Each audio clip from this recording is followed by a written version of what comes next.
Welcome back. You're watching the last edition of Business Morning for the week on Channels Television. Of course, we're still trying to establish contact with stockbroker analyst and head of enterprise capital, Rotimi Fakejo, to fleshing up the numbers, with the trading numbers from yesterday's session at the Nigerian Stock Exchange. But we're starting the conversation now, and we're taking a look at issues developing in the economy. Now, given the high expectations of Nigerians and the seeming bleak revenue outlook, fiscal policy management under the new administration will no doubt pose a serious challenge.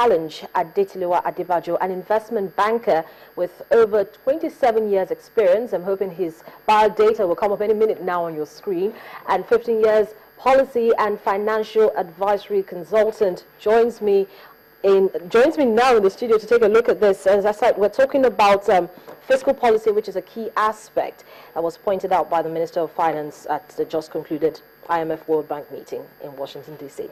Mr. Adebajo, it's a pleasure to have you on the program again. And, interesting times, definitely for the administration, the incoming administration is just a couple of weeks away to inauguration. And we're talking about the fiscal administration. How challenging has Nigeria's fiscal administration been in the last 16 years? Good morning, Harriet. Good to be here again. Well, it's Friday, so it's over the last 16 years. I think we've had major challenges with our fiscal policy, our fiscal administration, in the sense that we haven't really provided the sort of fiscal reserves that we need to buffer us from the counter-cyclical effects of our main source of revenue, which is oil. And the lack of having a counter-cyclical management system in place means that when things are good and oil prices are over $100 a barrel, we having a party, and when it drops by 50%, then we're suffering from the hangovers of that party. So it's that stability that we need to put in the system, that stabilizing effect we need to put in the system, so to say. But then, like I mentioned, at the just concluded IMF World Bank meeting in Washington, D.C., the Minister of Finance highlighted the fact that the incoming administration should focus on implementing, continuing with fiscal policies. But then, there's been this debate that the attention shouldn't really be on the fiscal policy, but more on, plugging those leakages, talking about corruption. Well, people talk about corruption, but corruption is a two-way street, and there's more corruption in the private sector than in the public sector, and it's the public sector demands on the private sector that leads to this corruption. But in terms of focusing on the issues you've mentioned, which is the main problem or the challenges with the fiscal policy, is let's take a look at the pronouncements of the president-elect, and I think we need to start from that, and I think that is really where you need to build the confidence to start in terms of your framework. During the elections, and I think when he came to address the business community in Lagos, he talked a lot about the sort of policy direction he wanted to go through, having a lean government, plugging the leakages and all that, and having more of a private sector-led economy. There was a bit of a confusion the next day when he went to Kano and talked about deprivatizing and looking at returning to state-owned enterprises. Dr. Kayode Fayemi, the policy advisor, was recently at the Lagos Business School, and I think he put some clarity to that, pointing a lot of us to the Steve Oronsaye report. Basically, I believe that's the direction which they want to use to plug the leakages, because Steve has said in his report that we should consolidate the government and consolidate a lot of the ministries because we have too many ministries. And that is pointed out in the budget that was recently passed yesterday, finally. And if you look at that budget, you see that the budget was jacked up by about 140 billion naira to about 4.4 trillion naira. By 136, actually. Okay, 136, okay. Yes. To about 4.49 trillion. I think that is what the numbers are. And what you're seeing there is, from that budget, 42 to 45% of that budget goes on salaries and allowances. So, and by the time you put about 20 to 25% on debt service, 10% to 10 to 12% on capital expenditure, and you're looking at the balance on statutory reserves and all the other statutory transfers that you need to do. There's not much money left in that economy. But if you take a look at the revenue side of that budget, as it is, the revenue side is projected to be about 3.5 trillion. So basically, there's already a shortfall of about $1 trillion in the budget as it is right now. So coming in, there's a shortfall, and it seems as if there are already issues even before he started, a myriad more issues than already is on ground, coming from the fact that this is supposed to be a transition budget. We're battling with oil prices still at a low. Like you said, the party is over, but now we have the hangover, and we're still trying to get up from it. And then we also still have the issue of pressure on the local currency, which the central bank has done a remarkable job in the last couple of months. So going in light of what we have at the moment, what should be the next step? Well, the next steps are quite simple in the sense that if you take a look at the budget that has been passed, I think we need to look deeper into that budget. One of the key decisions the president needs to make is the subsidy issue. We spend between $6 to $8 billion US dollars every year on subsidy payments. Is he going to remove these subsidies to be able to have more freedom in terms of the budget, to reduce that deficit? If he's not reducing that, if he's not removing the subsidy, then you can expect that, first of all, we already have $1 trillion deficit. If you drill down to those revenues numbers, you find out there's probably not be able to make those revenue targets. And so you're looking easily from day one when he inherits that budget, he'll be starting from about between 2 to 2.5 trillion in a deficit position. If he doesn't remove the subsidy, then that deficit position will fall further to close to about another 6-7 billion US dollars. And he has to find a way to finance that deficit.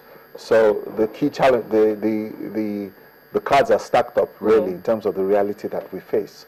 But we'll talk about the structural issues that needs to be addressed in terms of why we still continue to have this, like you said, over the last 16 years, we have failed in terms of managing our fiscal deficit. Now, in the last 16 years, how would you assess the tariff policy? Well, the tariff policies, I think, have been inconsistent in the sense that when you take a look at the trade and investment perspective and you take a look at trade, balance of payments and tariffs, it's not rocket science. You talk about our strategy for import substitution.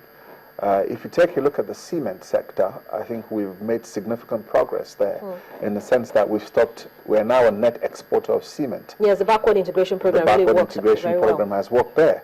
And it makes sense that, this should be replicated in other parts of other sectors of the economy, as we've seen with the agri sector and the progress made in terms of reducing our food import bill. The question really is a lot of things that we have the capacity to manufacture locally. Why aren't we doing that? And I think that's very important to do.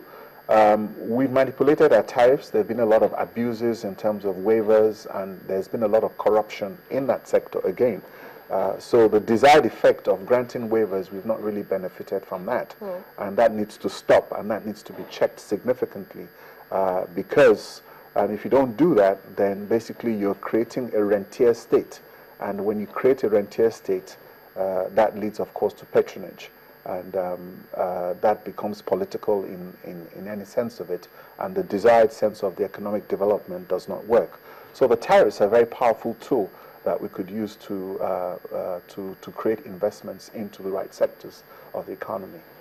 Now, in terms of putting the right amount of money in the right sectors of the economy to make sure that it grows, let's talk about the budget again.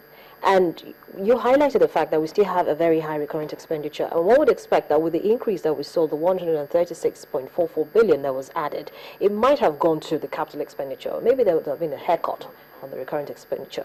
But why do we still have challenges in the process in budgeting process? Well, the challenges we have in budgeting process really has to do with the budget office. The budget office is responsible for getting the budgets across. But then again, the budget office will tell you that we've done the budget and we've sent it to the National Assembly at a particular time. So the budget is really a process between the Budget Office and the Assembly and the Senate. So there's always a lot of delays in the National Assemblies in passing the budget. And I think what we need to do is to try to streamline that process so that the budget is passed on time to be able to make sense, because we're now in April. This is the end of the first month in the second quarter. In the second quarter, we're just getting a budget. So those are the sort of challenges we see. And by the next quarter, you should start preparing your budget, ideally, for next year. But it doesn't look like that's going to happen. Well, let's keep our fingers crossed on that. Ms. Adebajo, just hold on to your thoughts. We'll come back and continue this conversation. Just before I started the conversation with Mr. Adebajo, I was hoping to connect with stockbroker analyst and the head of Enterprise Capital, Rotimi Fakaejo, to flesh up the numbers, as it were, that came in from yesterday's trading at the Nigerian Stock Exchange. He joins me now via telephone. Thank you. Well, the conversation continues with Adetilewa Adebajo, who is still here with me in the studio. Of course, just had a conversation there with Rotimi Fakaejo, taking a look at the numbers from Thursday's trading session at the Nigerian Stock Exchange. He's expecting, as well as most capital market operators, I'm sure, keeping their fingers crossed and hoping that the numbers still come in positive. The market has seen a mostly bearish mood this week, and it is the last week, the last week to the end of the month, what we're going to have at the end of the first full month for the second quarter of the year. But the conversation with Adetilewa Adebajo is still on. We're looking at the challenges of fiscal administration. And just before we quickly go on a break to catch our breath, Ms. Adebajo, can you in a minute or a minute 30 seconds talk to us about the situation that the incoming administration is likely to meet? You remember that they talked about high expectations and promises during their campaigns, talking about creating jobs, ensuring that we have more foods, free foods for the children and the rest of it. But looking at where the revenue is at the moment and how we can't call it strong, it's a gloomy picture actually. What do you think, or how do you think the administration will meet all the expectations? Well, I think first of all is to take a look at your statement of account to see what you've inherited. What are you inheriting? On the debt side, you're inheriting $67 billion of debt. Out of the $67 billion of debt, $10 billion of that is on the domestic side. You have another $47 billion in domestic debt and $10 billion in debt owed by the state governments. So clearly, while the debt to GDP ratio might be in an area of 10 to 12% because of the current rebasing, what is dramatic is the fact that the debt service percentage of the budget we just talked about, of the 4.4 trillion, you find out about close to 25%. That's about 900, yes, slightly over about 900 a trillion, billion. yes. It's going on debt service. And this is without thinking about all the other contingent liabilities that might come through. So on the debt side, the government has about 67 billion to deal with. Debt service is increasing. So what the government needs to do is, like they've said, they want to shrink the government so that instead of paying 45% on salaries and allowances, you need to be able to reduce that, because you have 45% that is going into your, you have 90% on the recurring side of your budget and 10% in capital expenditure. So there's not much room to do anything. If you need more money, then you have to shrink your recurrent budget and then transfer that into whatever programs that you want to do. So that's the challenge, and that's the statement the government faces. Okay, we'll take a quick break now, catch our breath, really catch our breath, that is, and come back and continue this conversation. And when we come back, we'll look at the probable solutions to all of these challenges that we've mentioned. Adetilewa Adebajo will still be here with me in the studios when I return in just a moment. Please join us again.